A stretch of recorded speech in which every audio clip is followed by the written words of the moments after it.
யூஜிசியில ஒரு புதிய விதி அப்படிங்கிறது அறிமுகப்படுத்தப்பட்டுச்சு. University grants commission promotion of equity in higher education institutions regulations 2026 அப்படிங்கிற இந்த விதி எதன் அடிப்படையில் உருவாக்கப்பட்டுச்சு அப்படின்னு பார்த்தோம்னா 2016 ஹைதராபாத் யூனிவர்சிட்டியில படிச்சுக்கிட்டு இருந்த PhD ஸ்காலர் ரோஹித் வெமுலா நம்ம எல்லாருக்குமே தெரிஞ்சிருக்கும். அவர் ஜாதிய டிஸ்கிரிமினேஷன் தனக்கு நடப்பதாக சொல்லி தற்கொலை செய்துகிட்டது நாடு முழுக்க பெரும் பரபரப்பை உருவாக்குச்சு. இந்த விவகாரத்தில் அந்த பல்கலைக்கழகத்தினுடைய துணைவேந்தரே நேரடியாக குற்றச்சாட்டுக்கு உள்ளாக்கப்பட்டார். அதே மாதிரி 2019 பயல் தாட்வி அப்படிங்கிற நேஷனல் மெடிக்கல் காலேஜ் ஸ்டூடெண்ட் தற்கொலை பண்ணிக்கிட்டதும் பெரிய சர்ச்சைக்கு உள்ளாச்சு.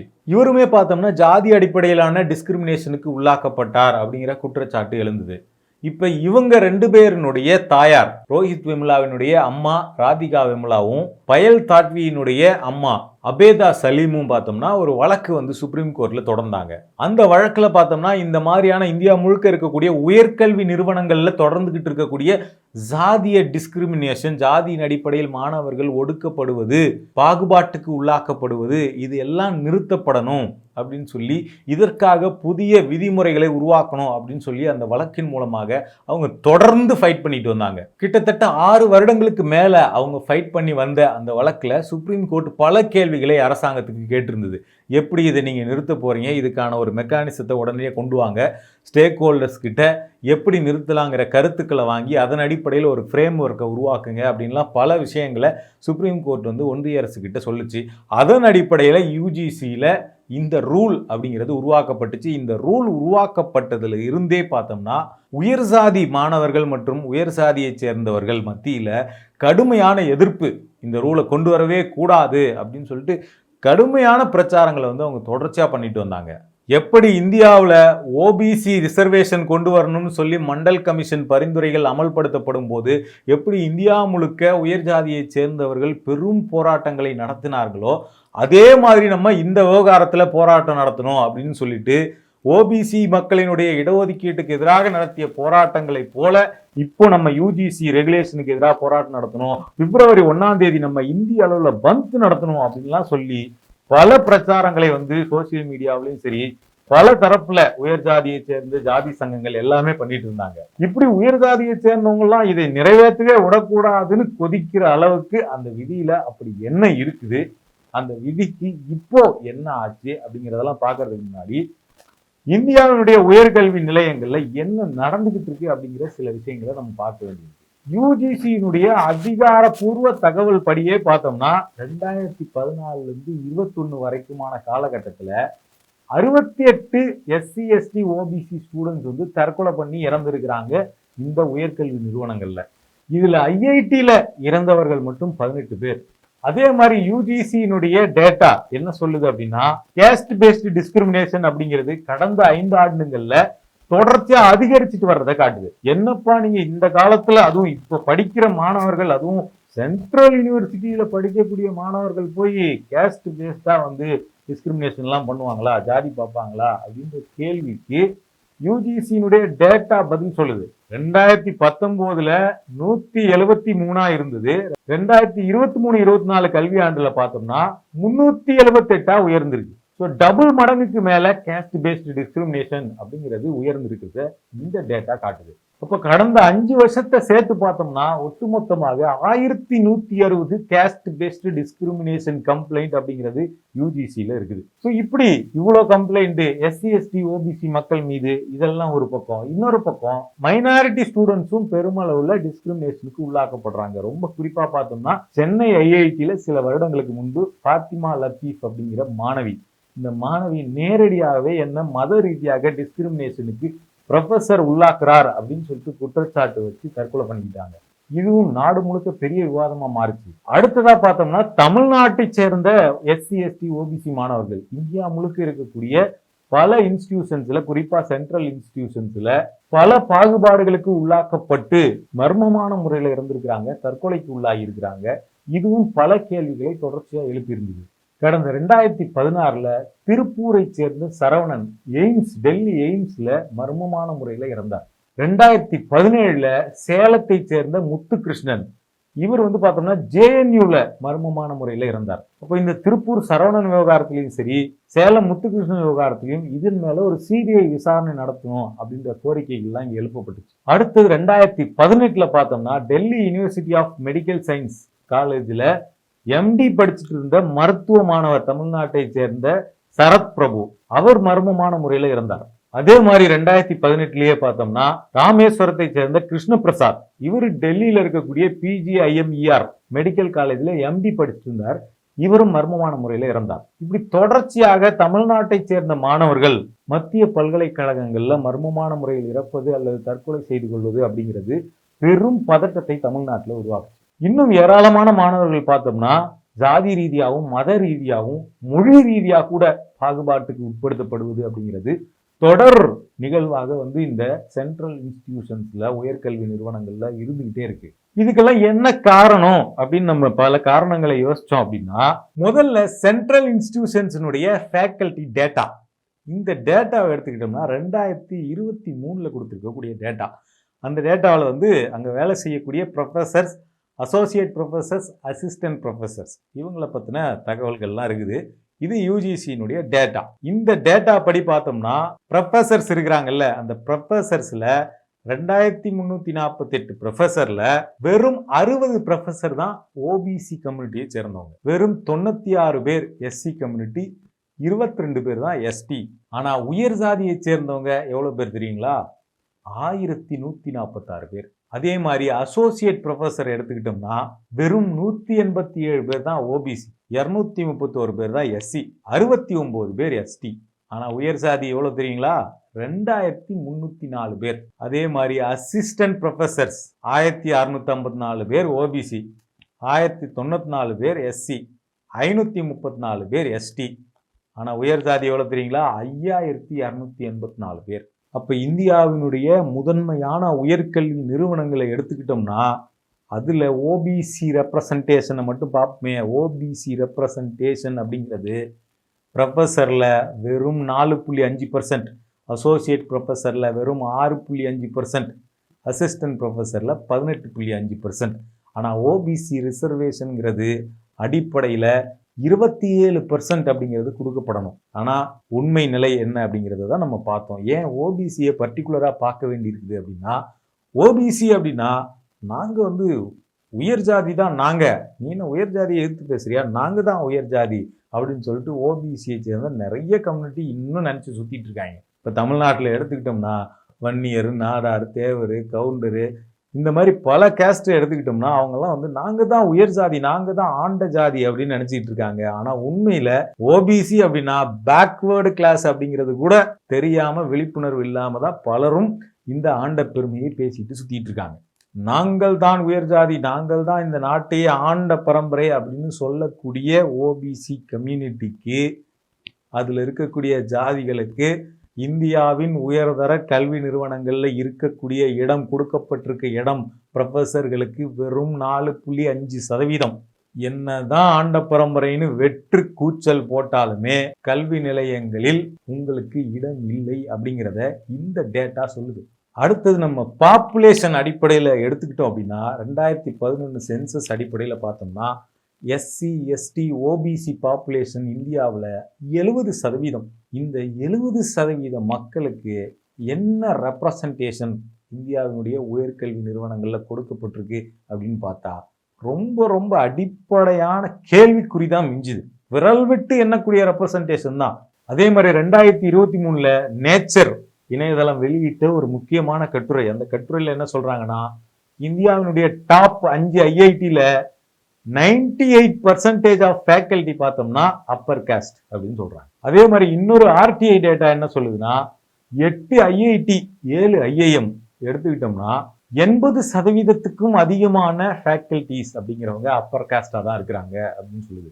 ஐஐடி மும்பைல 92% ஃபேக்கல்டிஸ் அப்பர் காஸ்ட், ஐஐடி காரக்பூர்ல 91% அப்பர் காஸ்ட், ஐஐடி டெல்லியில 89%, ஐஐடி கவுஹாத்தியில 88%, ஐஐடி கான்பூர்ல 87%, ஐஐடி காந்தி நகர்ல 86%. அப்ப இந்த பெரும்பாலான ஐஐடி ஐஐஎம் எல்லாமே உயர் சாதி ஃபேக்கல்டிஸினுடைய கூடாரமாக இருந்துகிட்டு இருக்கு. அங்க சமத்துவத்துக்கு இடமே இல்லாம இருக்குது அப்படிங்கிறத இந்த டேட்டாக்கள் மூலமா நம்ம புரிஞ்சுக்க முடியுது. இன்னொரு பக்கம் கவர்மெண்டினுடைய இன்னொரு முக்கியமான டேட்டா என்ன சொல்லுது அப்படின்னா, எஸ்சி எஸ்டி ஓபிசிக்குன்னு ஒதுக்கப்பட்ட இடங்கள் இருக்குல்ல, அந்த ஒதுக்கப்பட்ட இடங்களையே ஃபில் பண்ணாம வேக்கண்டா வச்சிருக்குது சென்ட்ரல் யூனிவர்சிட்டியில ஒன்றிய அரசாங்கம். அதுல ரொம்ப குறிப்பா பார்த்தோம்னா 80% ஆஃப் ப்ரொஃபசர் போஸ்ட், அதாவது ஓபிசில இருக்கக்கூடிய ப்ரொஃபசர் போஸ்ட்ல 80% வந்து வேக்கண்டா வச்சிருக்காங்க ஃபில் பண்ணாமலே. 83% எஸ்டி ப்ரொஃபசர் போஸ்ட் வந்து வேக்கண்டா வச்சிருக்காங்க.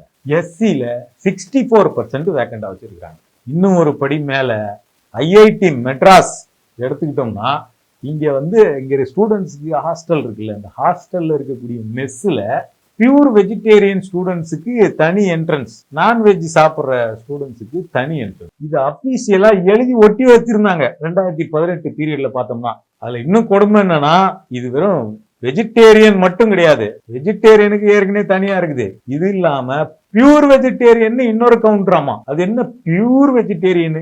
அதே மாதிரி என்ட்ரன்ஸ் மட்டும் இல்ல, வாஷ் பேசின் கை கழுவுறது கூட தனிதான். பியூர் வெஜிடேரியன் கை கழுவுறது கூட தனி இடத்துல தான் கழுவுவார். நான் வெஜிடேரியன் சாப்பிட்றவங்க தனி இடத்துல கை கழுவணும். இந்த மாதிரியான ஒரு டிஸ்கிரிமினேஷன் அப்படிங்கிறது ஃபுட் பிராக்டிஸ்ல கூட இங்க வந்து ஐஐடியில நடைமுறையில் இருந்துட்டு வந்தது. இதை எதிர்த்து அம்பேத்கர் பெரியார் ஸ்டடி சர்க்கிள் பார்த்தோம்னா பல போராட்டங்கள் நடத்தினாங்க. இப்ப கல்வியில் நவீனத்துவம், கல்வியில் நாங்கள் மாடர்ன், கல்வியில எங்கேயோ போயிட்டு இருக்கோம் அப்படின்லாம் சொல்லிக்கிட்டாலுமே கலாச்சாரத்துல ரொம்ப ரொம்ப பின்தங்கி இருக்கிறதாக இந்த இன்ஸ்டிடியூஷன்ஸ் இருக்குது. அதுக்கு காரணம் அங்க இருக்கக்கூடிய ஃபேக்கல்டி பொசிஷன்ஸ் எல்லாமே உயர் சாதி கூடாரங்களாகவே இருக்கிறது அப்படிங்கிறது தான். ப்ராப்பராக ரிசர்வேஷன் அப்படிங்கிறது இந்த உயர்கல்வி நிறுவனங்கள்ல அமல்படுத்தப்படவே இல்லை. இதன் காரணமாக பார்த்தோம்னா அங்க படிக்கிற மாணவர்கள் இயல்பாகவே டிஸ்கிரிமினேஷனுக்கு உள்ள தள்ளப்படுறாங்க. அப்ப இதை எப்படி இல்லாம பண்றது அப்படிங்கிற டிஸ்கஷன் அடிப்படையில தான் பார்த்தோம்னா இந்த ரூல் அப்படிங்கிறது கொண்டு வரப்படும். இதுல இப்ப என்ன கிளைம் பண்றாங்க அப்படின்னா, அந்த ரூல்ல வந்து பார்த்தோம்னா டெஃபினேஷன் ஆஃப் காஸ்ட் டிஸ்கிரிமினேஷன் அப்படிங்கிறதுல என்ன சொல்றாங்கன்னா, காஸ்ட் பேஸ்டு டிஸ்கிரிமினேஷன் அப்படின்னா discrimination only on the basis of caste or tribe against member of scheduled caste, scheduled tribes and other backward classes. இப்போ எஸ்சி எஸ்டி ஓபிசி மக்களுக்கு எதிராக ஜாதி ரீதியாக நடக்கிற டிஸ்கிரிமினேஷனை காஸ்ட் டிஸ்கிரிமினேஷன் அப்படின்னு அந்த ரூல் வந்து டிஃபைன் பண்ணுது. இதுக்குள்ள வந்து எங்களையும் சேர்க்கல அப்படின்னு சொல்லிட்டு இப்ப திடீர்னு உயர் ஜாதியை சேர்ந்த மாணவர்கள் உள்ள குதிக்கிறாங்க. கேஸ்ட் பேஸ்ட் டிஸ்கிரிமினேஷன் அப்படிங்கிறதே அந்த கேஸ்டினுடைய சமூக கல்வி பின்தங்கின அந்த பின்புலத்தின் அடிப்படையில தான் வருது.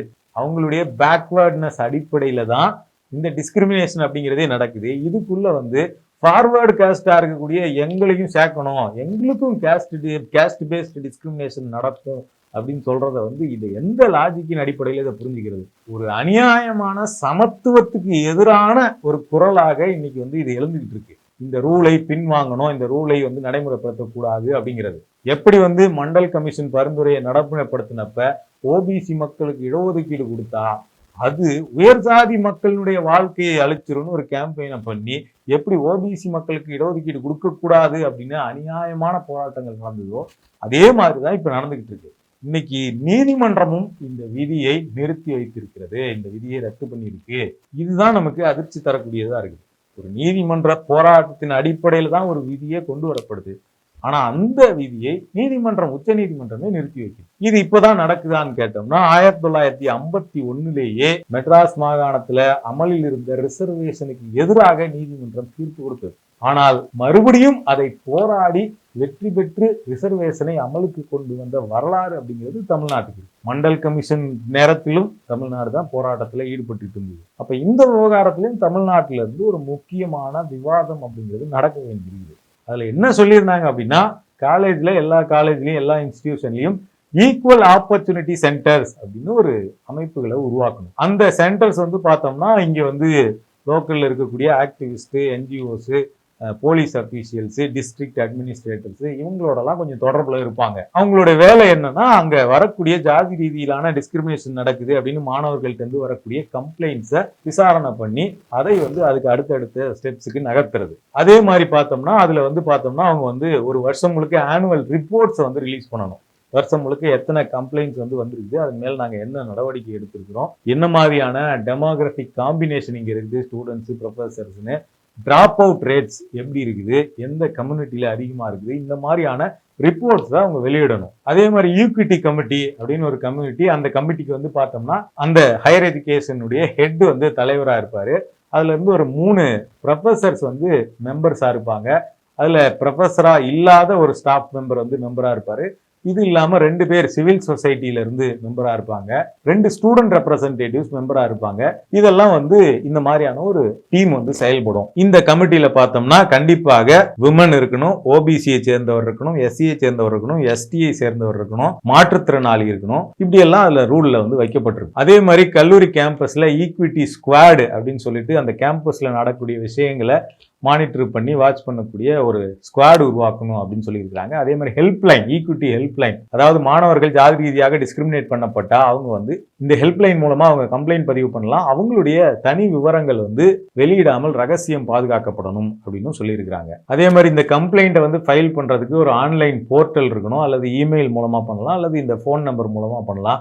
இப்படி 3 விதமான வழிகளை கொடுத்திருக்காங்க. அப்ப அந்த கம்ப்ளைண்டினுடைய முகாந்திரங்கள் அடிப்படையில ஒருத்தர் உண்மையிலேயே டிஸ்கிரிமினேட் பண்ணப்பட்டிருப்பார் அப்படிங்கிறது தெரிய வந்தது அப்படின்னா, அதன் அடிப்படையில அந்த கமிட்டி பார்த்தோம்னா இந்த கம்ப்ளைண்ட்டை போலீஸுக்கு, லோக்கல் போலீஸுக்கு ஃபார்வர்ட் பண்ணணும் அப்படிங்கிற இன்ஸ்ட்ரக்ஷனும் கொடுக்கப்பட்டிருக்கு. அதே மாதிரி ஒரு தகவல் வந்த உடனேயே 24 மணி நேரத்துல ஈக்விட்டி கமிட்டி கூடி அந்த தகவலின் மீது நடவடிக்கை எடுக்கணும் அப்படிங்கிறத அந்த விஷயமும் குறிப்பிட்டிருக்காங்க. அதே மாதிரி 15 நாளுக்குள்ள என்ன நடவடிக்கை எடுத்திருக்கிறோம் இது வரைக்கும் அப்படிங்கிற ரிப்போர்ட்டை அந்த ஹையர் எஜுகேஷன் இன்ஸ்டிடியூஷனுடைய ஹெட்டுக்கு ரிப்போர்ட்டா சப்மிட் பண்ணணும். அந்த ரிப்போர்ட்டை வாங்கி 7 நாளுக்குள்ள அந்த ஹெட் பார்த்தோம்னா அதன் மீது நடவடிக்கை எடுக்கணும். இப்படி கேஸ்ட் டிஸ்கிரிமினேஷனை ஒழிக்கிறதுக்காக, கட்டுப்படுத்துறதுக்காக கொண்டு வந்த இந்த நடவடிக்கையை தான் என்ன பண்றாங்க அப்படின்னா, உயர்ஜாதி மாணவர்களை முழுக்க இந்த கல்லூரிகளை விட்டே வெளியேற்றுறதுக்காக திட்டமிட்டுட்டாங்க அப்படின்னு சொல்லிட்டு ஒரு நீலிக்கண்ணீர் வடிக்கிற ஒரு நாடகம் அப்படிங்கிறது இங்க நடந்துகிட்டு இருக்கு.